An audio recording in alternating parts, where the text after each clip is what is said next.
The preservation of mental acuity involves more than genetics or luck. It requires a deliberate shift in how consciousness interacts with daily experience. A pervasive myth suggests that cognitive decline is an inevitable consequence of aging, a slow fading of the light that must be accepted with resignation.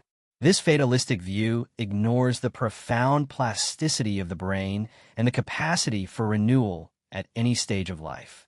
The true enemy is not the passage of time, but the cumulative effect of living on autopilot, where moments slip away unobserved and the mind dulls from lack of genuine engagement.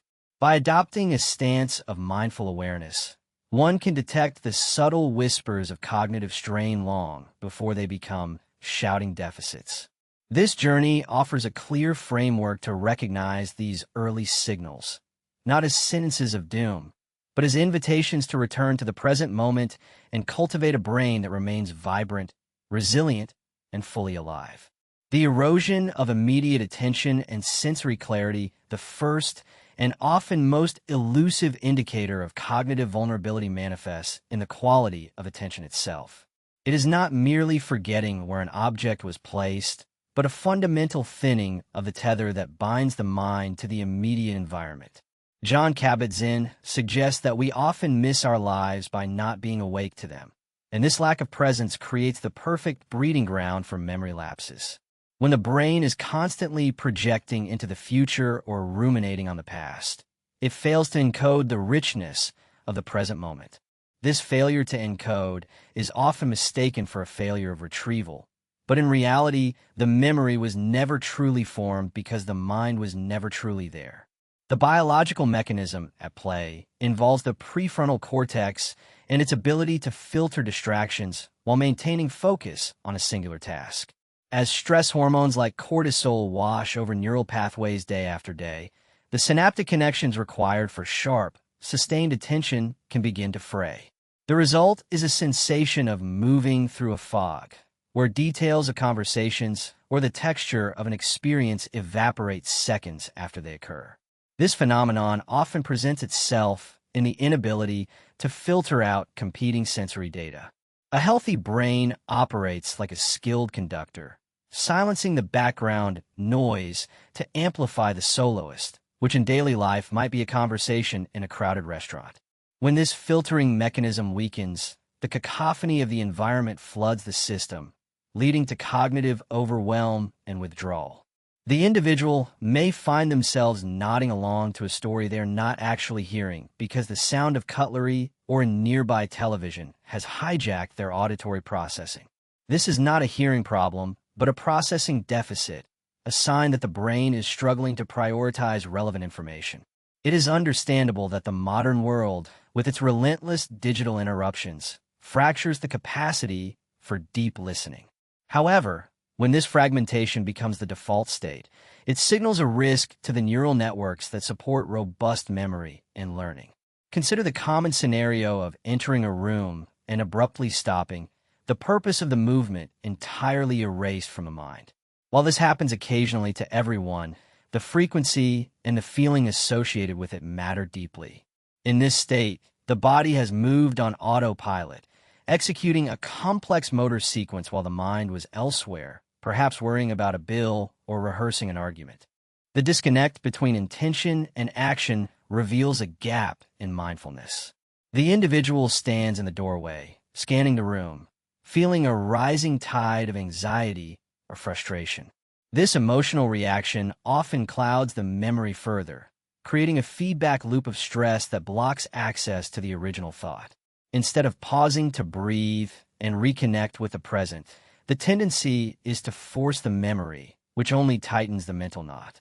The biological underpinnings of this attentional drift are rooted in neuroplasticity, the brain's ability to rewire itself based on experience.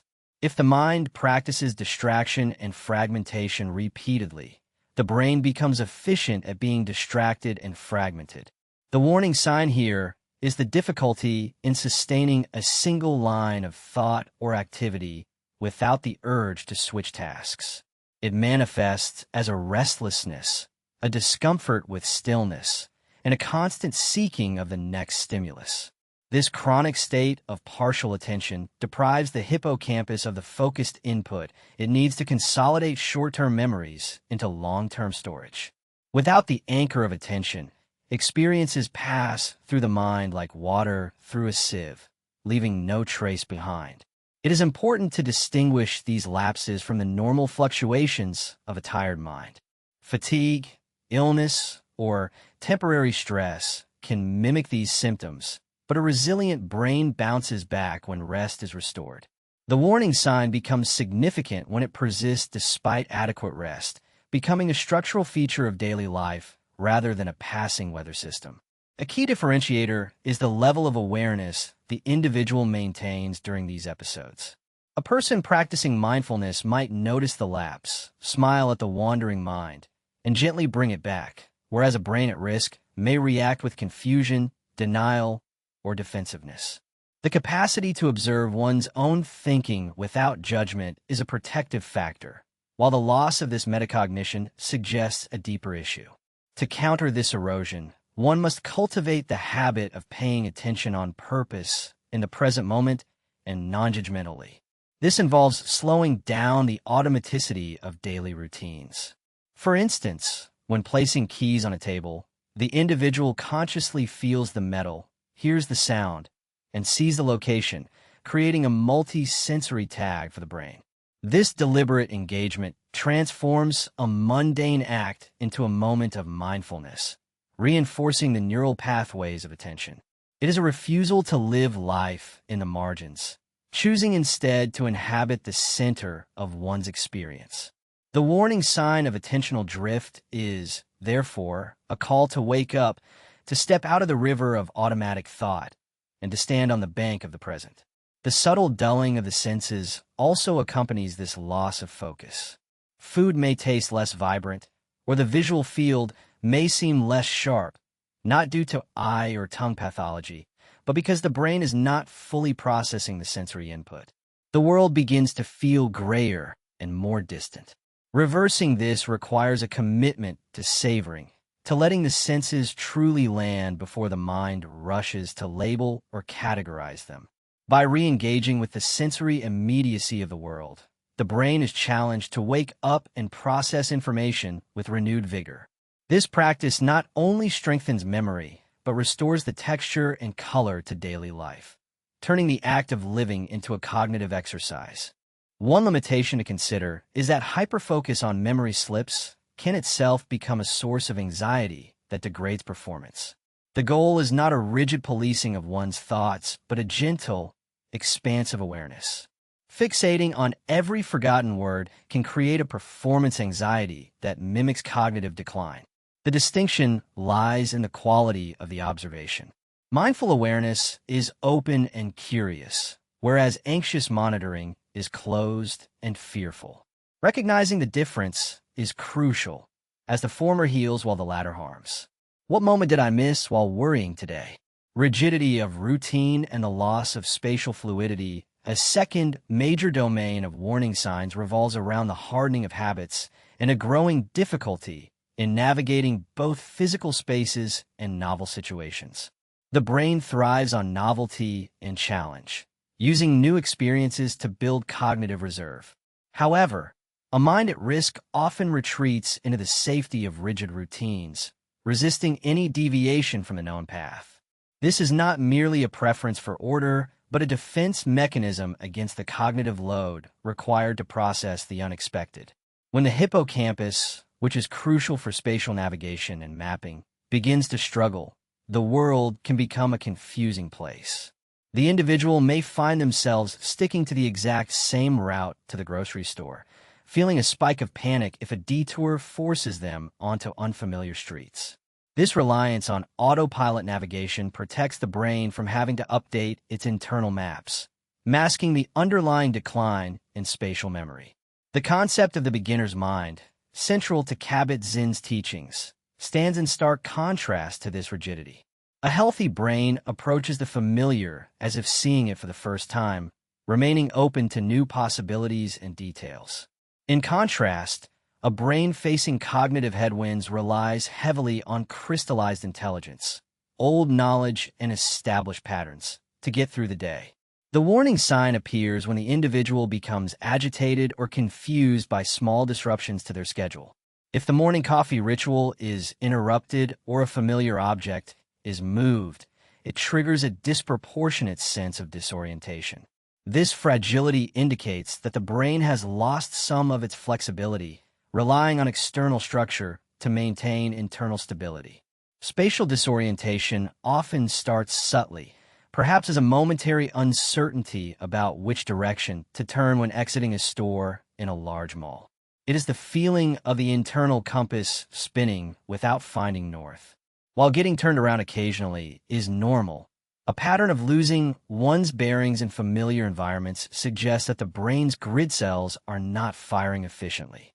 These cells, located in the entorhinal cortex and hippocampus, are responsible for plotting our position in space. When they falter, the mental map blurs.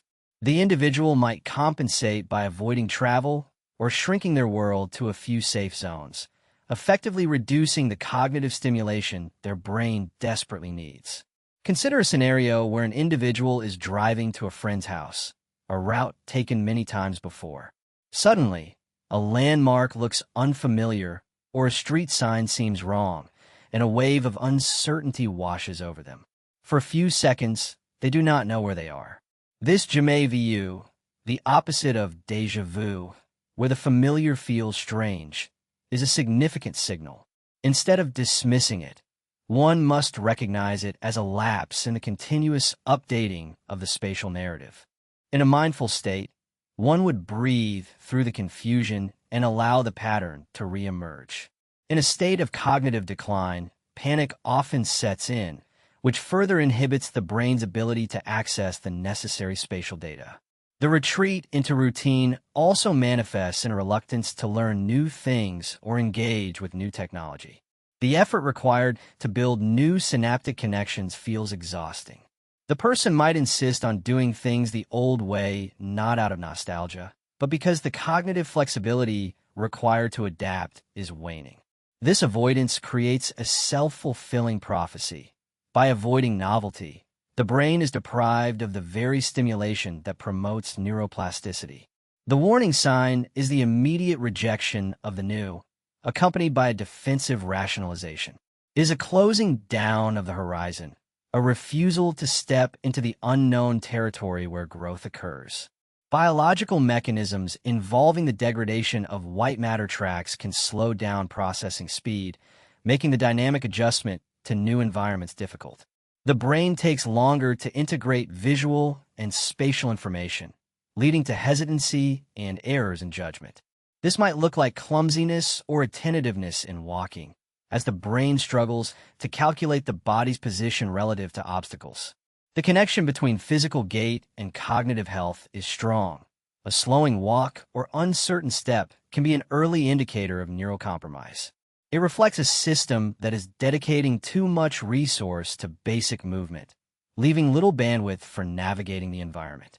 One might wonder if these lapses are merely signs of a busy life or legitimate cause for concern. The key is in the recovery. A flexible brain adapts quickly to the disruption, finding a new route or learning the new remote control after a few tries. A rigid brain gets stuck, unable to shift gears. This cognitive stickiness or perseveration, repeating the same unsuccessful action or thought, is a hallmark of executive dysfunction. It indicates that the frontal lobes are struggling to override the automatic response and implement a new strategy. To counteract this rigidity, one must intentionally introduce small disruptions to daily life. Taking a different route to work, brushing teeth with a non-dominant hand, or rearranging the furniture can act as gentle stressors that force the brain to wake up. These acts of deliberate disorientation invite the beginner's mind, requiring the individual to pay attention to what was previously automatic. It turns the mundane into a puzzle, engaging the hippocampus and prefrontal cortex in a dance of rediscovery. Instead of fearing the unknown, the mindful approach embraces the unfamiliar as the gym where cognitive resilience is built. However, there's a counterexample where routine is beneficial.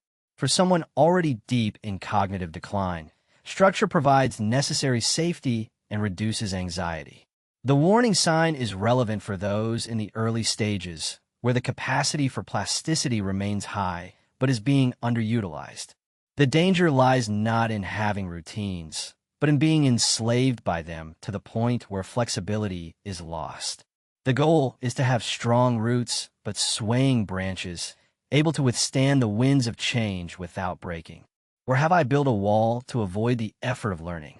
Emotional volatility and the loss of equanimity, the third domain of warning signs, resides in the emotional landscape, specifically the loss of emotional regulation and a tendency toward reactivity. A brain that is healthy and well integrated maintains a buffer between stimulus and response, a space where choice resides. As cognitive reserves deplete, this buffer thins. The individual may find themselves becoming easily irritable, frustrated, or tearful over minor inconveniences. This is often driven by the amygdala, the brain's threat detection center, becoming overactive while the prefrontal cortex, which creates context and calm, weakens its inhibitory control. The result is a hair-trigger response where small stressors are perceived as major threats. Jon Kabat-Zinn emphasizes the difference between reacting and responding. Reacting is a reflex, a defense mechanism triggered by the past. Responding is a conscious choice made in the present. An early warning sign of cognitive strain is the frequency of these automatic reactions. It might manifest as a flash of anger when a computer is slow, or a deep sense of overwhelm when faced with a complex decision. These emotional spikes are not just personality quirks. They are metabolic costs. Chronic stress floods the brain with cortisol, which is toxic to the hippocampus. Thus, emotional volatility is both a symptom of current dysfunction and a driver of future decline. Social withdrawal often accompanies this volatility. The effort required to track conversations, read social cues, and regulate emotional responses becomes taxing. Consequently, the individual may start declining invitations, preferring the predictability of solitude. This shrinking social circle is a critical warning sign. Humans are deeply social creatures, and social interaction provides some of the most complex cognitive workouts available. Withdrawing from this arena accelerates decline by removing a primary source of neural stimulation. The isolation feeds depression, which mimics and exacerbates memory loss, creating a downward spiral. Consider the scenario of a family dinner. In the past, the individual thrived on the banter and overlapping conversations. Now, they sit quietly at the edge of the table, feeling a rising sense of irritation at the noise. When asked a question, they might snap a short answer or claim fatigue. Later, they feel guilty but helpless to stop the reaction. This shift from participant to observer, and then to resentful outsider, signals that the brain's processing speed and emotional regulation circuits are overloaded. The joy of connection is replaced by the fear of exposure or the exhaustion of keeping up. The biological link between mood and memory is profound. Neurotransmitters like serotonin and dopamine, which regulate mood, also play key roles in attention and memory consolidation. A disruption in these chemical systems can present as apathy or agitation long before memory loss becomes obvious. The individual might lose interest in hobbies that once brought joy, not out of boredom, but because the cognitive reward system is dampening. This apathy is distinct from laziness. It is a failure of the brain's initiation circuits. Mindfulness offers a potent antidote by training the mind to witness emotions without becoming them. Instead of being the anger, one observes the anger arising, peaking, and passing away. This meta-awareness strengthens the prefrontal cortex, thickening the very areas of the brain that stress erodes. By practicing non-judgmental observation of one's own emotional state, the individual can rebuild the buffer between trigger and reaction. The warning sign is the loss of this space, the feeling of being constantly hijacked by one's own feelings. It is crucial to differentiate this from clinical depression or anxiety disorders, though the overlap is significant. The key marker here is a change from baseline personality associated with cognitive tasks. If the irritability is specifically linked to moments of confusion or mental effort, it points toward a cognitive root. The frustration is often directed at oneself for failing or at the environment for being too much. This externalization of internal struggle is a defense mechanism to protect the ego from the terrifying reality of slipping control. There are times when emotional reactivity is a valid response to genuine life stressors, grief, trauma, or major transitions. Not every outburst is a sign of brain risk. However, when the reaction is disproportionate to the event and persists as a new baseline, it warrants attention. The mindful approach is not to suppress the emotion, but to investigate it. Why does this situation feel threatening?